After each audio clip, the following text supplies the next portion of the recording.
እንዴት ነው ዳናችሁት? ጀስት እንዴት እግዚአብሔር ልጆች ልትሆኑ ቻላችሁ? በምን በኩል ነው ሄዳችሁ እግዚአብሔር ልጆች ሆናችሁት? ምክንያቱም የእግዚአብሔር ልጅነትን የምናገኘው እኛ አንድ ክርስቲያን የእግዚአብሔር ልጅነትን የሚያገኘው የራሱ የሆነ ክርስቲያናዊ መንገድን ተጉዞ ነው። ግን እናንተ እንዴት ነው የእግዚአብሔር ልጅ ሆናችሁት? ምክንያቱም ክህነት እንዳትሉ ምስጢረ ክህነት ትክክል አይደለም። ምክንያቱም ክህነት ሐዋርያዊ ቅብብሎሽ አለው። ይሄ ክህነት የሚገኘው በአንዲት ቤተክርስቲያን ውስጥ ነው። ምክንያቱም ካህን ከሌለ ድህነት የለምና፣ ካህን ከሌለ ድህነት የለም። ክህነት ደግሞ ሐዋርያዊ ቅብብሎሽ ነው ያለው። ምስጢረ ክህነት የሚፈጸመው በአንዲቷ ቤተክርስቲያን ነው። ከዚህ ቤተክርስቲያን ውጭ ያሉት ሁሉ የድህነት መሰረት የላቸውም። ስለዚህ አንድ ሰው መጽሐፍ ቅዱስ አንብቦ አይድንም። ክርስቲያናዊ አረዳድ ሊኖረው ይገባል። ክርስቲያናዊ አረዳድን የሚያገኘው ደግሞ ከቤተክርስቲያን ነው፣ በቤተክርስቲያን ውስጥ ነው። ቤተክርስቲያናዊ የሆኑ ምስጢራት አሉ። ቤተክርስቲያናዊ የሆኑ አስተምህሮች አሉ። ለምሳሌ አምስቱ አዕማደ ምስጢር የሃይማኖት መሰረት የተባሉት አምስቱ አዕማደ ምስጢር ናቸው። ምስጢረ ሥላሴን ማወቅ አለበት። ምስጢረ ሥጋዌን ማወቅ አለበት። ከዚያ በኋላስ ምስጢረ ሥጋዌን ያወቀ ሰው ምስጢረ ጥምቀት ላይ ጥያቄ የለውም።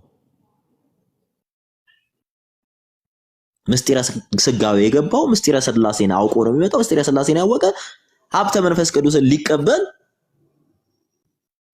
እንትን አይልም። ስለዚህ አሁን እኛ ጥያቄያችን እንዴት ነው የእግዚአብሔር ልጅ የሆናችሁት? አሁን እናንተ ጋር ስንመጣ የቱ ጋር ነው እናንተ ክህነት ተጀምሮ የማጥመቅ ስልጣንን የተቀበሉት ከማን ነው? አጥምቁስ ያላቸው ማን ነው? ክርስቶስ የመሰረታት ቤተክርስቲያን አለች። አለት ነህ ጴጥሮስን ሲለው አንተ የሕያው የእግዚአብሔር ልጅ ነህ ባለው ሰዓት ነበረ። አንተም ላይ ቤተክርስቲያንን መሰረታለሁ አለ። ቤተክርስቲያንን እግዚአብሔር ማለትም ጌታችን መድኃኒታችን ኢየሱስ ክርስቶስ እዛ ጋር መሰረታት እና እኔ እስከ ዓለም ፍጻሜ ከእናንተ ጋር ነኝ አለ። የገሃነም ደጆች አይችሏትም አለ። ከዚያም በኋላ እስከ ዓለም ፍጻሜ ማቴዎስ 28 ላይ ደግሞ እስከ ዓለም ፍጻሜ ከእናንተ ጋር ነኝ። ማቴዎስ 28:19 እስከ ዓለም ፍጻሜ። አሁንም እግዚአብሔር እስከ ዓለም ፍጻሜ ከቤተ ክርስቲያን ጋር ነው አለ። ሐዋርያዊ ክህነት አልተቋረጠም። ቀጥታ ሰንሰለቱን ይዞ መጥቷል። እንዴት የእግዚአብሔር ልጆች ሆነ? የእግዚአብሔር ልጅ የምንሆነው በቤተ ክርስቲያን በኩል ነው። በቤተ ክርስቲያን ልንል ደግሞ ስልጣነ ክህነት አለ። እሱም ሐዋርያዊ ክህነት ያልተቋረጠ ክህነት አለ እና ይሄንን ነው የምንጠይቀው እንዳላበዛብህ ሰሙ እና ይህንን ሃይማኖት አሁን እናንተ ጋር ሲመጣ አጥማቂው ራሱ ማን አጥምቆ ተጠመቀ? የትኛውን ሐዋርያዊ ቅብብሎች ተቀብሎ በሐዋርያዊት አስተምሮ መጥቶ የክርስቶስን ስልጣነ ክርስቶስ ለሐዋርያት የሰጣቸውን ስልጣነ ክህነት ማን ከሚሉት ሐዋርያ ተቀብሎ ዛሬ ማጥመቅ ጀመረ? ይሄ ነው ጥያቄው፣ ትልቁ ጥያቄ የሚል እሱ በማስተዋል መልስ ሳይሆን በማስተዋል መልሽልን። ስለማጥመቅ ከማውራታችን በፊት ስለማመን ነው አይደል ማውራት ያለብን። ጥምቀት አይድንም ልልክ አይደለም ይሄንን ፖይንት ያመጣሁት። መጽሐፍ ቅዱስ የሚለው በልጁ በኢየሱስ ክርስቶስ ያመነ የተጠመቀ ይድናል ነው። ክርስቶስ ሐዋርያቱን ሂዱና ወንጌልን ሰበኩ በአብ በወልድ በመንፈስ ቅዱስም እያጠመቃችሁ ደቀ መዛሙርት ያድርጓቸው ሲል በዚያ ሃይማኖት ብሎ አይደለም የተናገረው። እንደ መጽሐፍ ቅዱሳዊ ካወራን በክርስቶስ ማመንና መጠመቅ ያድናል። ስለዚህ እንዴት የሚኮ ማመን አምኖ መጠመቁ ላይ እኮ አይደለም አሁን ጥያቄያችን። ማን ያጠመቀው ማን ነው? እንደኔ ግን ብትጠይቀኝ እንደ መጽሐፍ ቅዱስ ማን ያጠመቀ ሳይሆን በአብ በወልድ በመንፈስ ለመዳን በአብ በወልድ በመንፈስ ቅዱስም ማመንና መጠመቅ ነው የሚያስፈልግ። ለእኔ መልስ ሊሆን የሚችለው የት ነው የምትጠመቂው? እስኪ ንገሪን እስኪ የሚ የት ነው የምትጠመቂው? እኔ ባደኩበት ቤተክርስቲያን ነው የተጠመቅኩት። አምኜ ባደግሽበት ቤተክርስቲያን ወይ እህታችን ባደግሽበት ቤተክርስቲያን ያጠመቀሽ ማን ነው? የቤተክርስቲያን ፓስተር። ፓስተሩን ማን ነው ፓስተር አድርጎ የሾመው? ይሄ አፖስቶሊክ ሰክሴሽን ነው ወይ ነው? እዚህ ጋር ነው ጥያቄያችን እህታችን። እሱ እኔ አንድ ጥያቄ ልጠይቅና ልወርድ በስተመጨረሻ የጠመቀህን ማን አጠመቀው የሚለው ጥያቄ ለአንተ የመዳን ዋስትና አለው? በጣም እንዴ መጠመቅ ፖይንቱ አለብኝ። እኔ የምጠመቀው በሐዋርያት ነው። እኔ በሐዋርያት ካልተጠመቅኩ አልድንም። ስለዚህ ያጠመቀው ሰው ነው እንጂ ማንነቱ ወሳኝ የሚሆነው አንተ በማመንና በመጠመቅ አይደለም ማለት ነው። እና የሚ ልጅ በደንብ እንድታስተውይ እንፈልጋለን። በደንብ እያስተዋልሽ እንድትሄጂ እንፈልጋለን። በደንብ ገብቶሻል አይደለ? ከሰበክንላችሁ ሌላ ኢየሱስን የሚሰብክላችሁ ቢኖር የተረገመ ይሁን እያለ ቅዱስ ጴጥሮስ ሁለተኛ ቆሮንቶስ ምዕራፍ 11 ቁጥር 4 ላይ ይነገራል። አንቺ የተሰበክሽው ሌላ ኢየሱስ ቢሆንስ? አሁን እዚህ ጋር ነው ትልቁ። ማን ነው ያ ፓስተር? ያ ፓስተር ወንጌልን ከማን ተቀበለ? ምክንያቱም መጽሐፍ ቅዱስ ትመዝነዋለህ። እሱን እኮ እሱ ሌላ ጥያቄ አይደለም። አንቺ አትመዝኚውማ እህታችን። አንቺ የምትመዝኚው ሪትን የሆነ ነገርን ይዘሽ ነው። አሁን እኛ አፖስቶሊክ ነን ስንል አፖስቶሊክ ነን ሐዋርያዊ ቅብብሎችን ይዘን የመጣ ነው ስንል በኤቪደንስ ነው፣ እንመዝነዋለን። መመዘኛ አለን። አሁን አንቺን እየጠየቅንሽ ያለ ነው ስለሌላ አይደለም። ይህ ሐዋርያዊ ቅብብሎሽ አልተቋረጠም። ምክንያቱም እስከ ዓለም ፍጻሜ ጌታ ከእናንተ ጋር ነኝ ብሏል። ቅዱስ ጳውሎስም ይህን ሲያጸናው ምን አለ? አንድ ሃይማኖት ብሏል፣ አንድ ጌታ ብሏል። ገሞ ጥምቀት አንድ ጌታ እርሱም እግዚአብሔር ነው። አንድ ሃይማኖት የተባለችውን ለምን አትፈቱትም? እቺ ሃይማኖት ይጠፋች እናንተ ጋር ለምን አሁን እኛ ምን አለ መሰለሽ እንድትጠይቂ ነው። ይሁዳ 1:4ንም ማንበብ እንችላለን።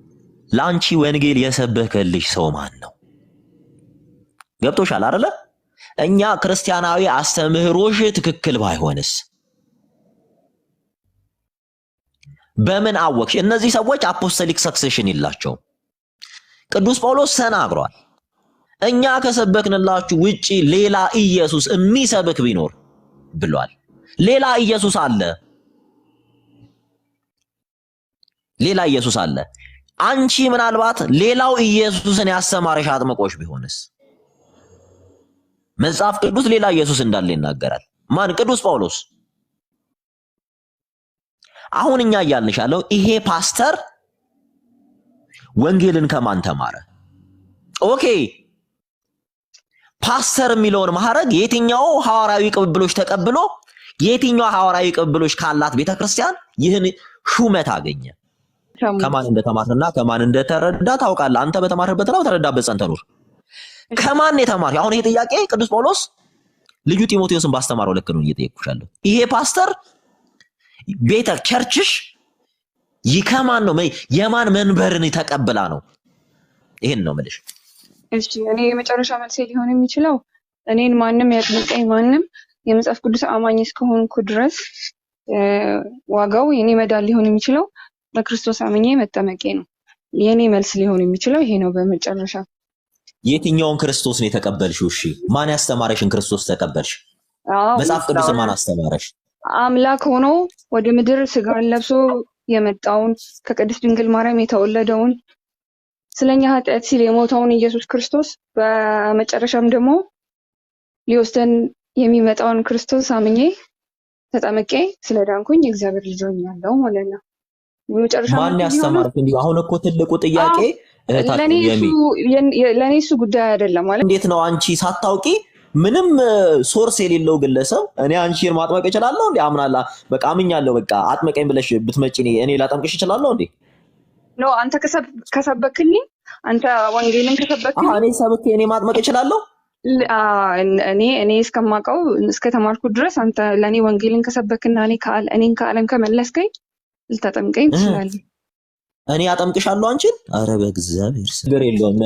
እኔ የፈለገ ወንጌልን ብሰብክሽ ብነግርሽ እኔ አንቺን አላጠምቅም። እኔ ማጥመቅም አልችልም ስልጣነ ክህነት ስለሌለኝ። እሺ ዘማን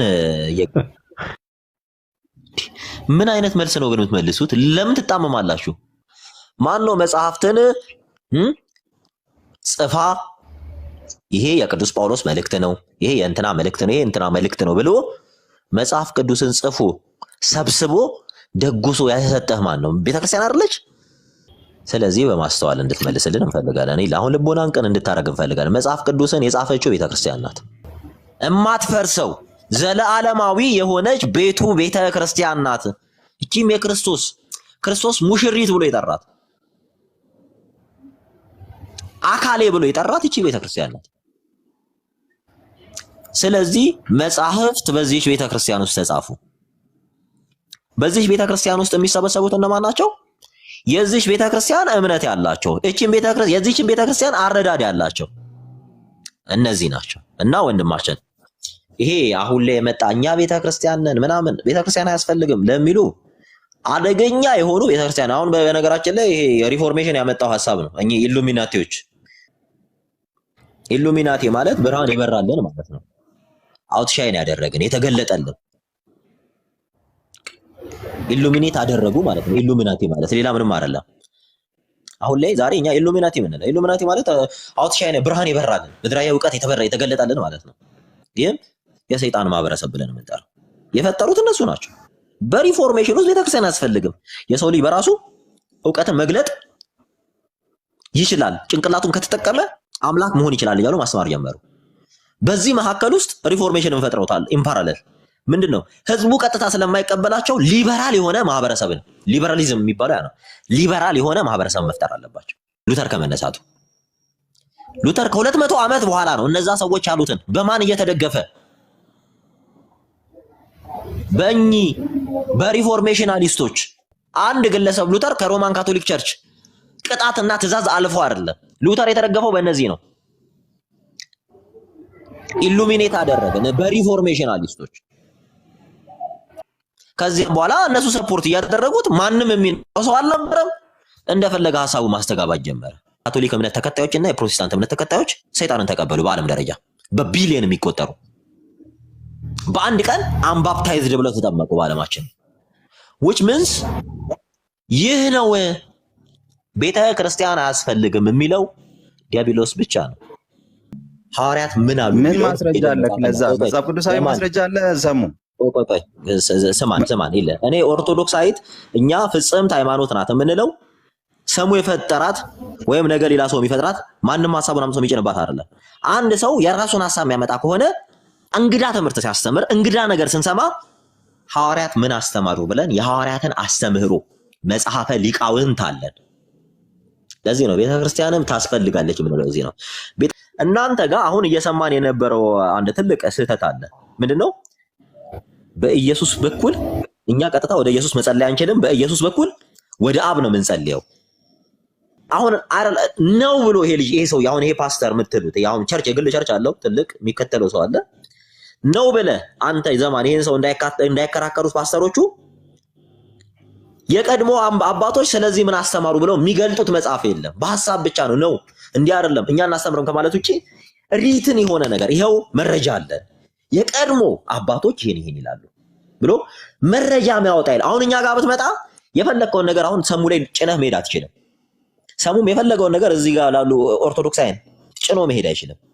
ሰሙ ሲናገር እንግዳ ከሆነ እንዴ ይሄማ የቤተክርስቲያን አስተምሮ አይደለም። መጽሐፍ ይታይ፣ መጽሐፍ ተገልጦ ይታያል። ሐዋርያት ምን አስተምሮ ሐዋርያት ያስተማሯት እያንዳንዱ ነገር በመጽሐፍ ደረጃ እኛ ጋር አለ።